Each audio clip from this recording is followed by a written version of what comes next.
started my shift that afternoon, Monday, and it was Monday night when the main line tripped, and almost midnight, and spent the rest of that morning trying to get the plants in a good configuration and make sure that my water flows were good. This required me to drive back and forth a little bit between Detroit and Big Cliff. But it was getting pretty bad up there. The winds were probably doing 50, 60 miles an hour. And I knew the fire was approaching. And by the time we made the call, that morning, probably, I don't know, about 5 a.m., 5:15, somewhere in that time frame, it was too late. I couldn't get out. And so, okay.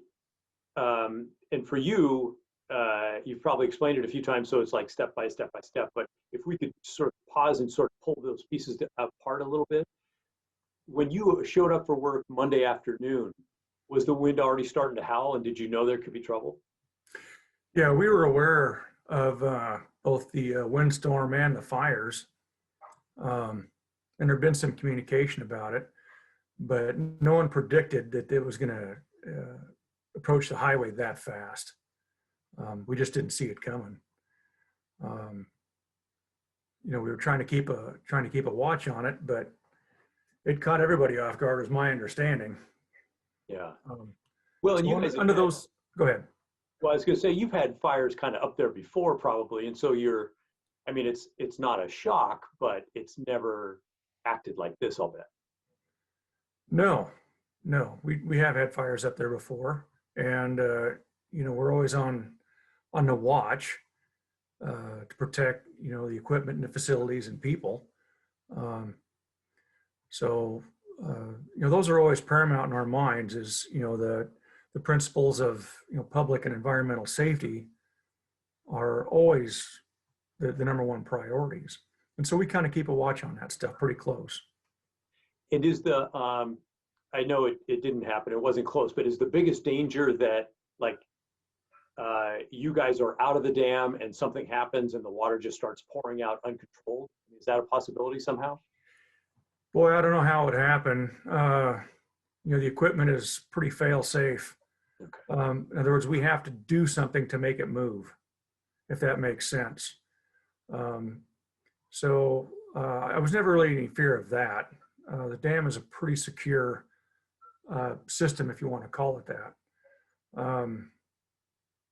But that doesn't mean that, we still have to control it to keep that river flowing the proper way, keep the proper amount flowing, make sure the levels in between Big Cliff and Detroit stay fairly steady.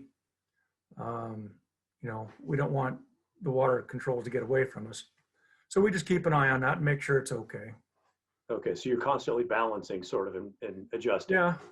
Yeah, but once you get it, once you kind of get your gates where you want them, it stays fairly consistent. It's a pretty stable system. Okay. So as the night was going on then, and you knew, it's starting to blow, and maybe you're getting reports from people saying, "Hey, Mike, it's really starting to howl out here." Can you kind of talk through that a little bit? Well, once it was probably, like I said, about 5 o'clock in the morning. I'd been coming back from Big Cliff, and I knew it was getting pretty bad. In fact, there was a state trooper who had pulled over at that point by Big Cliff Dam, and he was helping someone get a tire changed. And I had to stop at the top of the dam to do some switching up there. And I was asking him what was going on, and he said that they were on a level 3 evacuation. And we had to yell back and forth to talk over the wind and over the storm.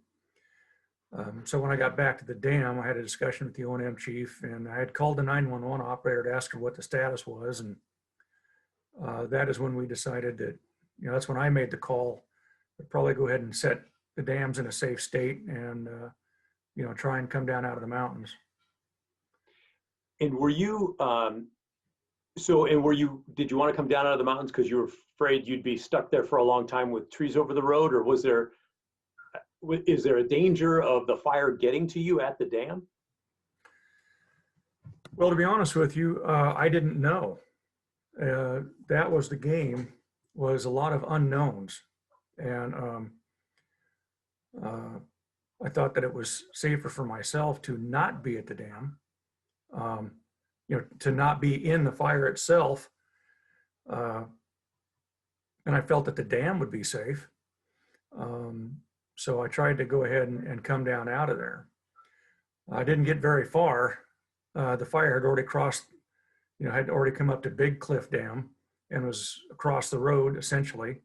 A lot of fire and debris on both sides and fallen trees, and I could feel the heat through the car itself, and the car started filling up with smoke, and it became quickly apparent that there was no way. Visibility was measured in feet, and with all that debris and large boulders on the road, it was only going to take one hit, and that car was going to be finished. And so, first chance I had to turn around, I did, and head back to the dam. Wow. Is it the type of thing where there's sort of burning embers in the air coming down as well? Yeah, there was ash coming down. Um, uh, Kind of apocalyptic in look and feel, but Yeah. but I had to drive very slow because, again, visibility was bad and there was so much debris. I was probably driving maybe 3, 4, or 5 miles an hour, so I knew I wasn't going to make any time. So it also told me that the closest town of Gates was probably 3 hours away, and so I knew that there was no way, given that kind of travel conditions and time required, that it was going to work. So had to reverse course and head back to the dam, which is the next safest place. And when I've been driving through thick smoke like that at fires or thick fog, I'm thinking about boulders, but also oncoming cars that are also navigating. Yeah, that's possible. I really didn't think about that at the time. Um, I was busy dodging boulders and trees and trying to stay away from the guardrails as much as possible, because I was having to go right up next to them in order to navigate some of the debris. Um, but no, it never even occurred to me that anybody else would be coming down, and if they were, they'd had to have been going just as slow as I was. Okay. Was there a point where you thought, oh man, this was a big mistake, I may not get back? Yeah, that's when I turned around. Um, so, I kind of did a quick mental calculation, just looking at the situation and looking how my travel time, and I realized I was in the wrong vehicle in the wrong place, and it was time to head back. I knew if I continued on that probably I was not going to make it. And were you pretty confident that you would be able to get back though to the dam?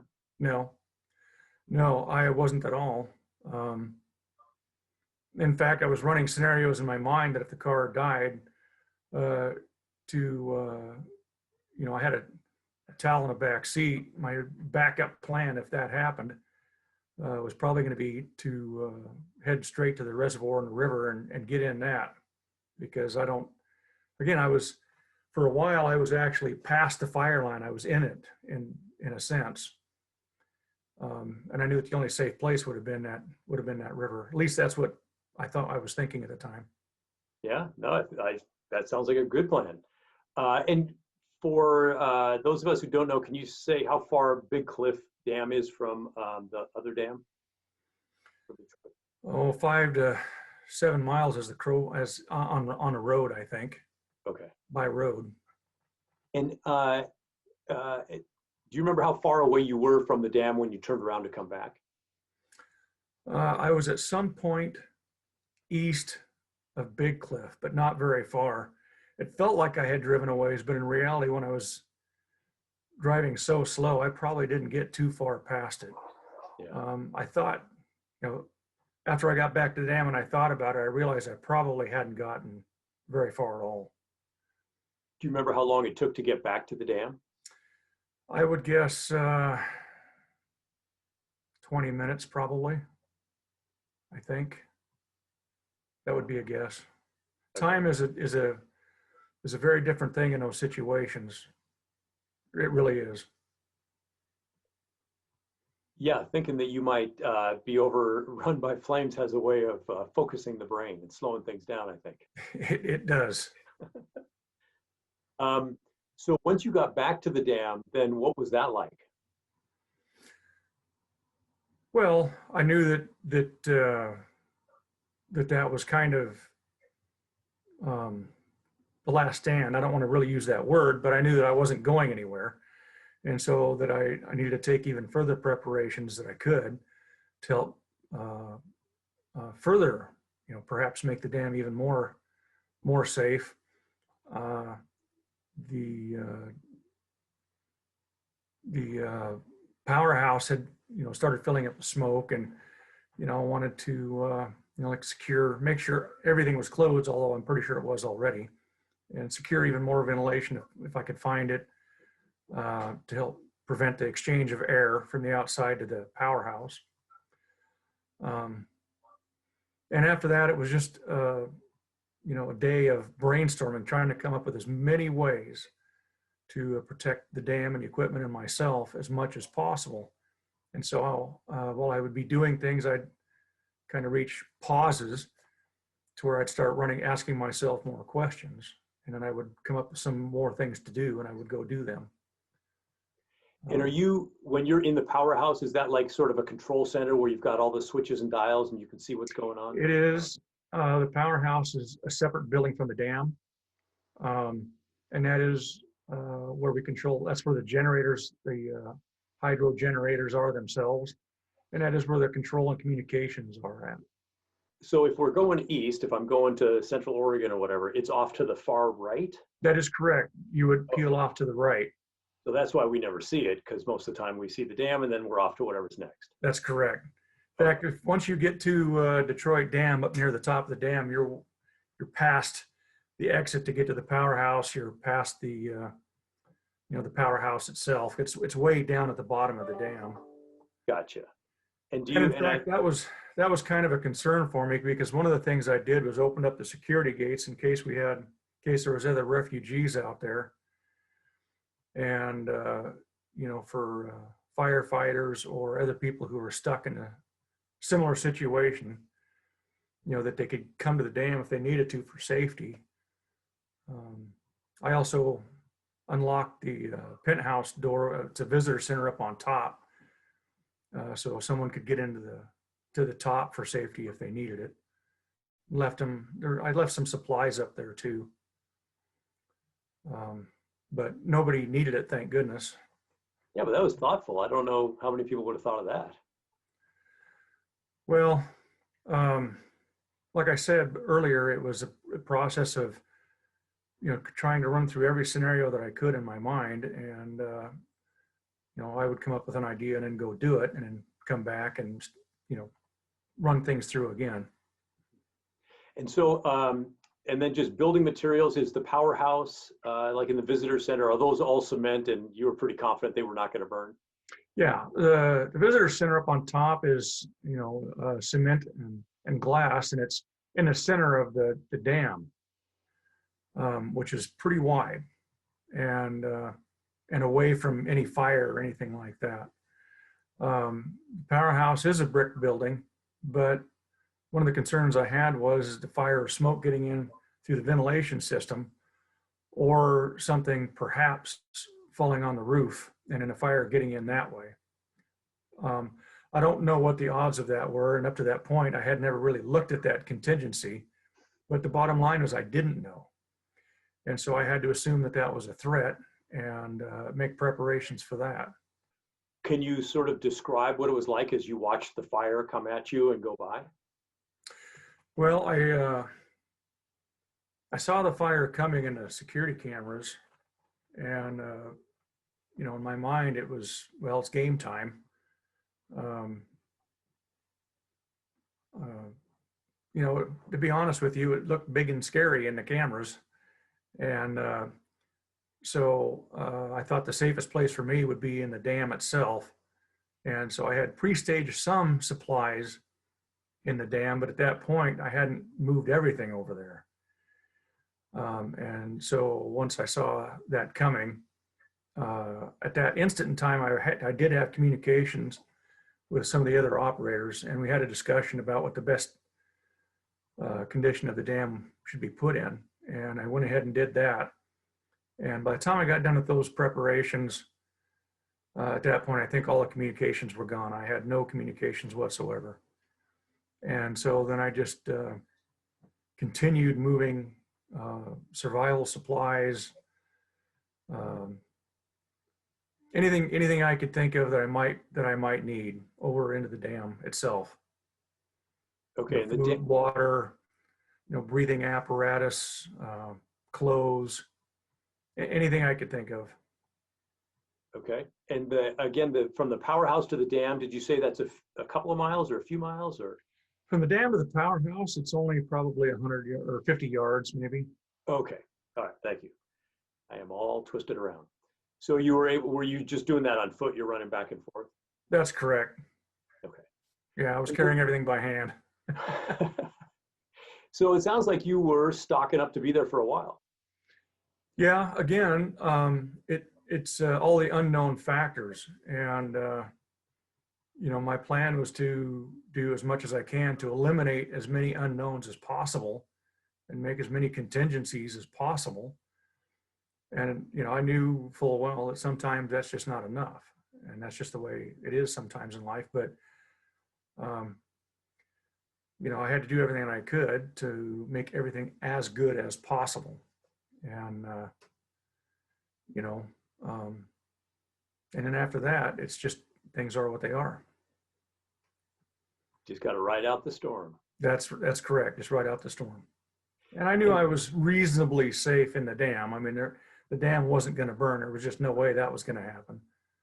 The only issue in the dam itself was air, and I wasn't sure how the air currents and air circulation in the dam was going to affect things. In fact, the lower 3 levels had already filled up with a little bit of smoke, and there were carbon monoxide levels had been rising. So I wasn't sure how my last ditch, last stand position was going to be. So I made contingencies in there for that too, in case I had to evacuate that. Yeah, As best nice. as I could. And you said you had gone to work in the afternoon. Is that like a 2:30 shift, or what time did you report in? It's a graveyard shift. I'm not sure that I can give you what time to come and go to work for various security reasons. Oh yeah, that's all right. So what I was trying to say was, so like at 5 or 6 o'clock, you'd been awake for I don't know how long, or you'd been on the job for how long. That's what I was trying to get at. Well, I came on shift on the evening on, I think, Monday, the 7th.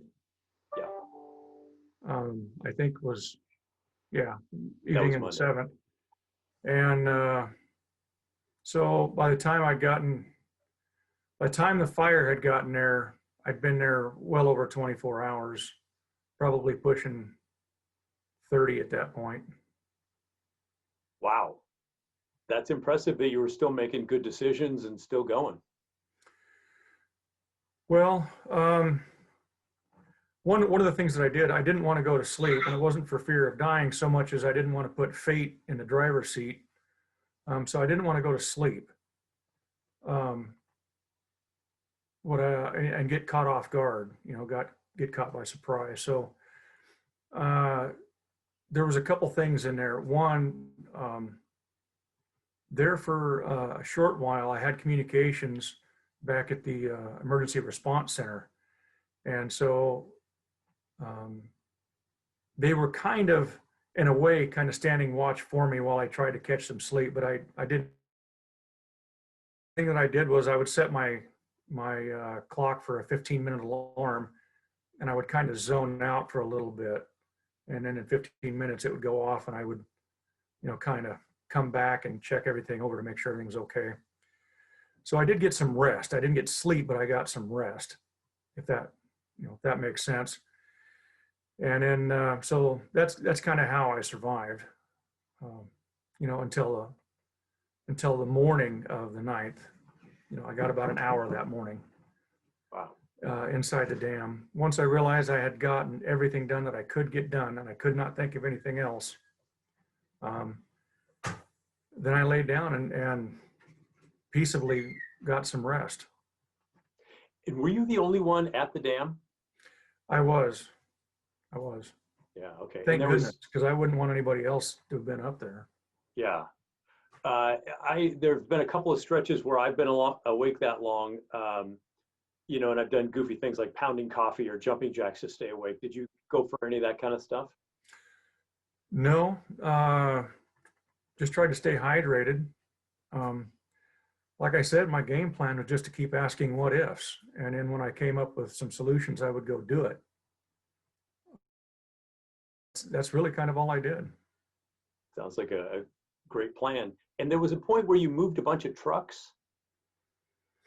Yeah, once, I'm not sure exactly when I did it. The whole thing's kind of a little bit of a blur, but at some point I thought that it was probably the best idea to move those, all the vehicles in the main bay of the Powerhouse, you know, to protect everything as much as possible.